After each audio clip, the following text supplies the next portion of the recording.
Please subscribe to Face TV Africa and turn the notification on. Face TV Africa, ẹ jọ̀ọ́, subscribe, hete. Face TV was Swoby. Yes, I want us to watch this video together because recently the Inspector General of Police saying that they will start arresting anybody that is, abusing any government official, politician online, which is very wrong. Everybody has entitled to his own opinion. But I want us to watch this video together. Whether Nkoteni is the right thing or not. Let's watch it together. Inspector General of Police talk say if they abuse any political officials, may they jail the person. Only Bola Tinubu, yes, Tinubu na the one president waiting and the current president. You know go better for Tinubu ni balẹ̀ to buy. Yes, next person. Sanwo na the Lagos State governor. Olojududu kò ní dákun kò ní balẹ̀ to buy. Yes, who is the next person? Tell me the most powerful politician who go abuse when I go arrest me fast. Ọkùnrin ò ní balẹ̀ kúrè. There is spoil country, I don't see anything to do there. Now they do church or they claim police. Or can you only ballet? Any cool. You know go better for the politician will put Nigeria for this situation. Or can you only ballet? Am I sure for that? But in all this nonsense, all this police they talk like that. If they are this low, any cool. Who are this? Tinubu, Jagaban. Or can you only ballet? If you give it to Bawa, who am I sure for? Any cool. Different police, they call me, they threaten me, say they define me. They even declare me wanted for their police platform. Test set of people. People where they spoil the country, they are not declare them wanted. Yaya Bello and the rest, all of them, they steal money and not declare them wanted. Now me, seeking, if I look once or die, now they say I declare wanted. Then I show me, say get anything when I be doing inside this country. Show the world. You could say I don't declare me wanted. I love it. So let's get the party started. Then I'll show me. Now go show me. I will show you. I will wait. And you will.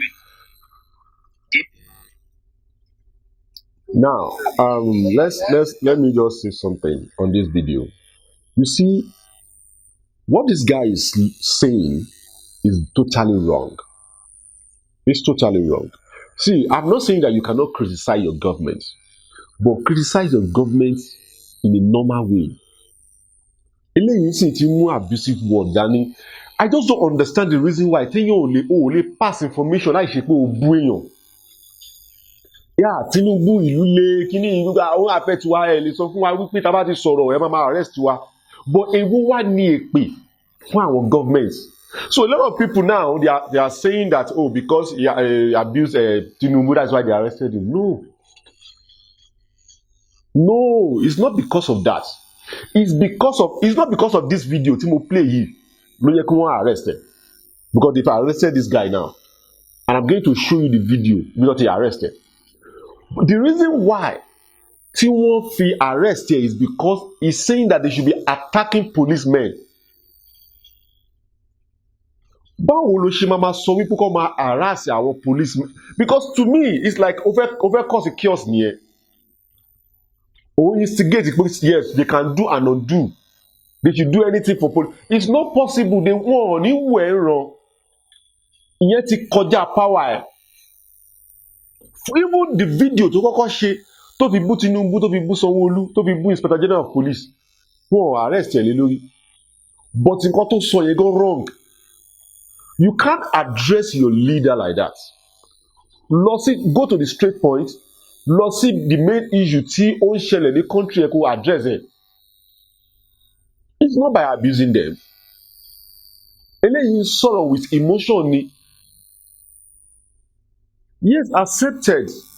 Problem lè overcome èèyàn gbà mí kí èèyàn má mọ̀ nǹkan tó ń sọ. But tí problem bá tẹ̀ overcome yẹn, má sọ̀rọ̀ online. Tó bá wà depressed, má sọ̀rọ̀ online torí wàá sọ nǹkan tó jẹ́ kó sọ. Now, let me play the video. Video tí wọ́n fi arrest ẹ̀ gangan. I'm going to play that video for you guys. Nigeria youth, any police will stop you for will harass you, will ask for your phone. Me I beat them. Yes, me I start to beat them.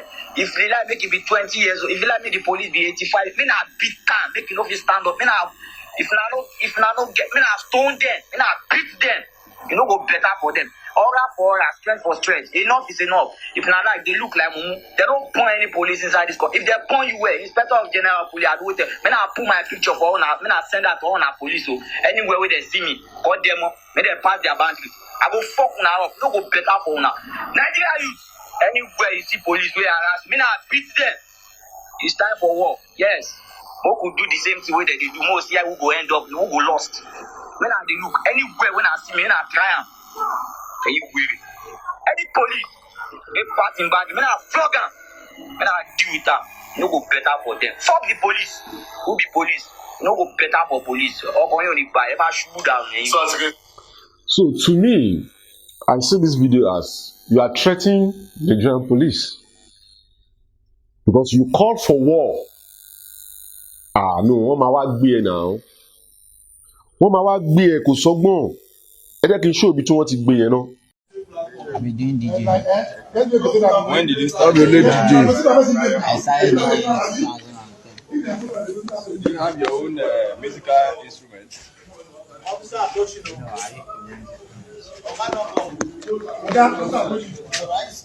So to me, they can pardon him, but we have to stop this.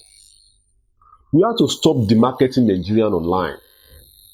Gbogbo country ló ní problem ẹ̀. Yes, accepted. Most of our leaders, they are so corrupt. Most of them. But we have to at least káwa náà fúnra wa build country wa. Let's keep criticizing them, but let's stop abusing them. You can criticize your government, but stop abusing your government, your leaders. Nǹkan tó bá ṣe la lẹ́tọ̀ọ́ láti sọ. Nǹkan tó bá ṣe la lẹ́tọ̀ọ́ láti sọ. Nǹkan tó ṣe tó dá la lẹ́tọ̀ọ́ láti sọ.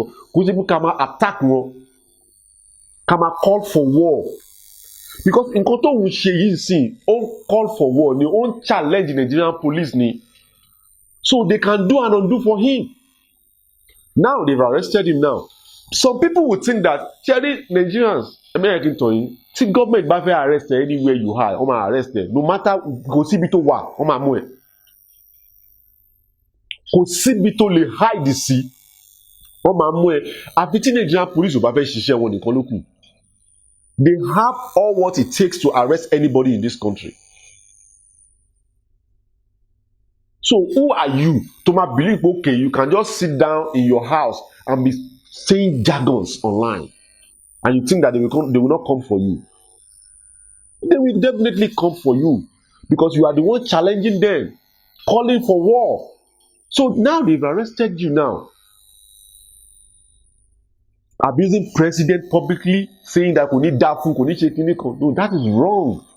You are not criticizing. So the main issue to wà ńbẹ̀ tó ṣe like government yìí. We all know that most of the policy Tinubu is giving us is not yielding any good results. But the only thing is we only keep telling him that please help the masses. There's hunger in the land. See all the stampede here and there. Ibadan, Anambra State, Abuja. I won't say much than this. My name is Lekuchi Oyeyemi. Bye for now. Please subscribe to Face TV Africa and turn the notification on. Face TV Africa, ẹ jọ̀ọ́, subscribe, hete.